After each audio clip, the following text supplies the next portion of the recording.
Das Besondere an der Orgel ist natürlich diese Klangvielfalt zum einen und zum anderen einfach diese Klanggewalt, die man entlocken kann, die dann einfach auch, ja, was man mit einem anderen einzelnen Instrument nicht erreichen kann. Dieses Gänsehautgefühl, wenn einfach das volle Werk dröhnt, aber trotzdem auch sehr leise Töne machbar sind.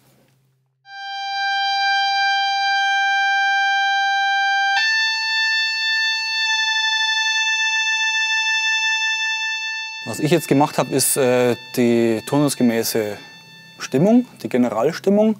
Es wird ja, die Orgel wird neu gebaut und dazu gehört, dass man dann in der Folge, so alle 2 Jahre, die Stimmung komplett durchgeht. Das heißt, vom ersten bis zum letzten Register alle Pfeifen überprüft und stimmt.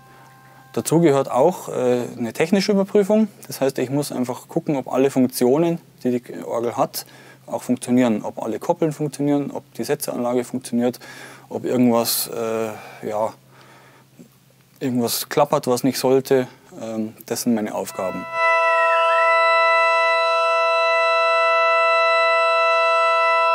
An der Konzerthallorgel ist die bloße Größe ist natürlich schon mal beeindruckend. Die hat man nicht ständig.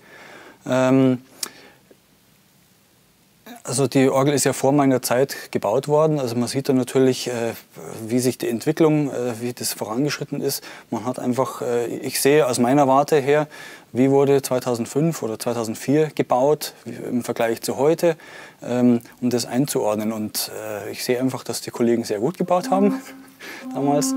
Und die Orgel selber, die hat natürlich so kleine klangliche Spezialitäten, die man einfach selten sieht oder hört.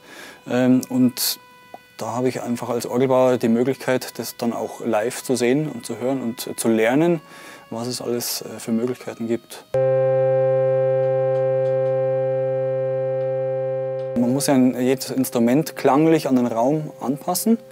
Und alleine schon daher, also wenn ich die gleiche Orgel in 2 verschiedenen Räumen baue, muss ich sie trotzdem anders behandeln. Also ich habe andere Gegebenheiten, ich muss sie technisch vielleicht anders anpassen, weil die Nische für die Orgel in der einen Kirche ein bisschen schmaler ist und in der anderen Kirche habe ich mehr Tiefe. Also da habe ich alleine schon baulich die Schwierigkeiten und dann habe ich einfach akustisch Unterschiede, die ich berücksichtigen muss, selbst wenn es rein formal dasselbe Instrument sein sollte.